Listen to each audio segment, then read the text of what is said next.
Hello, I'm Marcus V. Calvert, and welcome to Tales Unlimited, a disturbing thought of the day. Excuse me. 1612. An alchemist brews his masterpiece.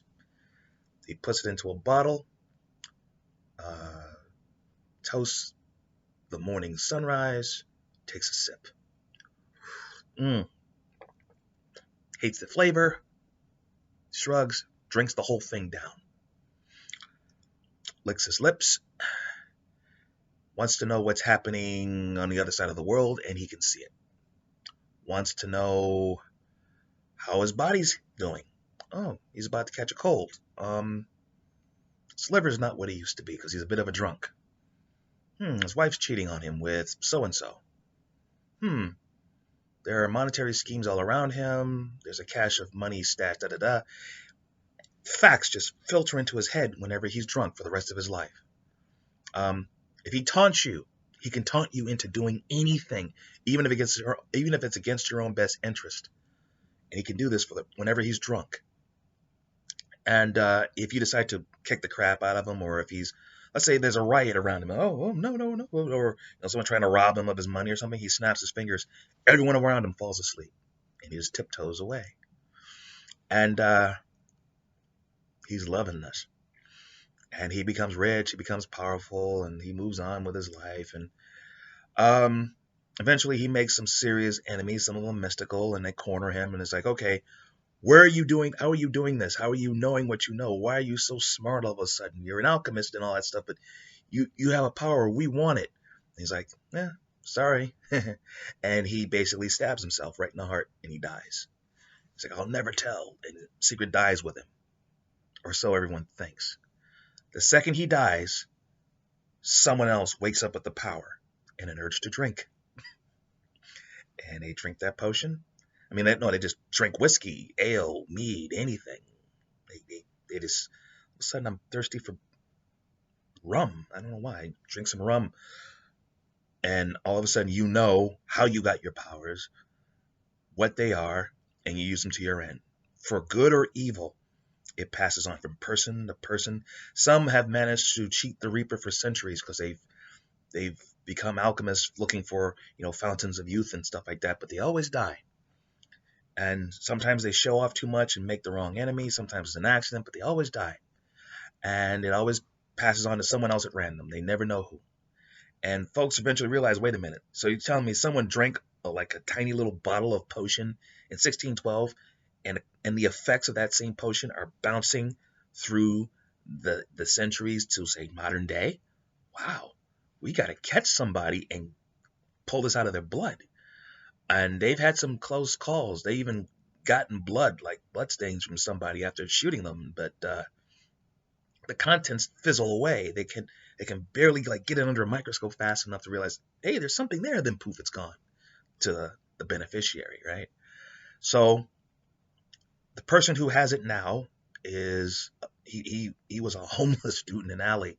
He takes a sip. Fast forward 5 years, he's a billionaire in let's say New York, and people are coming from him. He's drinking steadily, and he's like, okay, I have bodyguards, I have defenses, they've accounted for them.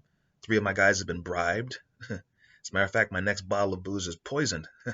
Okay, well, he makes preparations of his own. And what does he do? He prepares, he understands that they've found a way to track the person who has it. So they know he's probably going to die.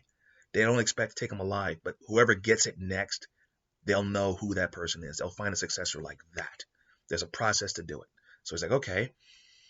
He hires bodyguards, mystical bodyguards, to find a successor, tells him how to do it, and says, here is $1 billion. And there's a $3 billion contract on all of your heads. If anything happens to the successor, anything at all, you all will die, along with the next 3 generations of your family and anything else you love. Anyone you love, they will all die if anything happens to this dude. Whether you take the job or not, enjoy the cash. And they come busting in. He's watching this big firefight. He puts a Glock in his mouth, and boom, and or he blows up the whole levels. Like, I'm not even letting you get my body. Click, boom. And there's this kid in a frat house at a party going, chug, chug, chug, chug, chug. Oh, God. And he knows about the mystical bodyguards. He knows everything. It's just like an awareness. He just knows. So who gets to him first? The bad guys or the bodyguards? That's my disturbing thought of the day. Yeah. All right. I'm Marcus V. Calvert. This is Tales Unlimited. Please check out talesunlimited.net. That's where the podcasts are. Two of them. The Battery Daily Prompt and Disturbing Thought of the Day. And yes, they both hit every day. Also, there are book links. Hit a link, it'll take you to Amazon. There are ebooks and print books available. There's the Battery series. Think a how-to series of 200 writing prompts, a little wisdom on writing, and this is a book you'll actually finish, by the way. And what it'll do is help you finish that novel. It's also good for game designers, comic book writers, evil GMs, novelists who may just need one of those 200 prompts to possibly inspire the next 7 books they finish. Fine, but it's really meant for the aspiring novelist who can't seem to get the book done. And if you follow the system through and through, you'll make money selling books before you finish your first novel, which is an odd little twist to it. I love it. And then there are the anthology series, 2 of them. There's Unheroic and the Book of Schemes. What's the difference? Well, Unheroic's about unlikely heroes saving the day. Like, what if a supervillain breaks out of prison in Canada called Broadstrike? He's like a blue-haired Superman, only he's evil. And he's going after the one hero who locked him up, the one guy who could beat him up in a straight fight. And he tracks him down to a beach, and he does a superhero landing, leaves a crater, and he walks into the bar to find that the dude lost his powers and opened a bar called El Gringo Cantina. What? And he's depressed, and the guy behind the counter is like, hey, have a seat.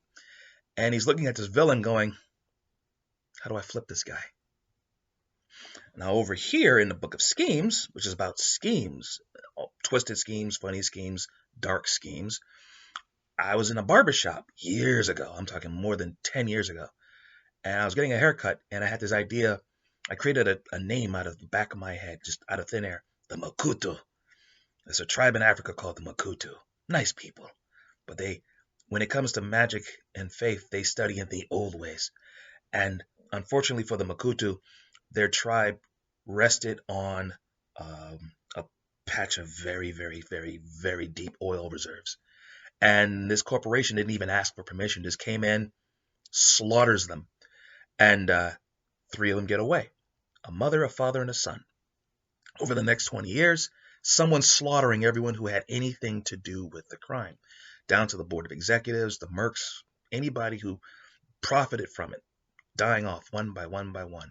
And one of the last surviving mercs, he kidnaps the priest who saved those 3 survivors, thinking, okay, the boy grew up and he's coming after us. And I'm going to torture you until you tell me his whereabouts. And yet, it's not that simple. That's how I write. And then there is the I Villain series. Think Sin City with superpowers. Takes place in a floating island city called Pillar City, modern day alternate Earth. Year before, there's a superhero apocalypse. 99% of all heroes get wiped out. And Pillar City, they're giggling because this place is so corrupt, heroes stayed away out of fear. And in this city is a dude named Benjamin Clyde, gentleman fixer. This guy with a suit and a phone, and he has the best mercenaries money can buy.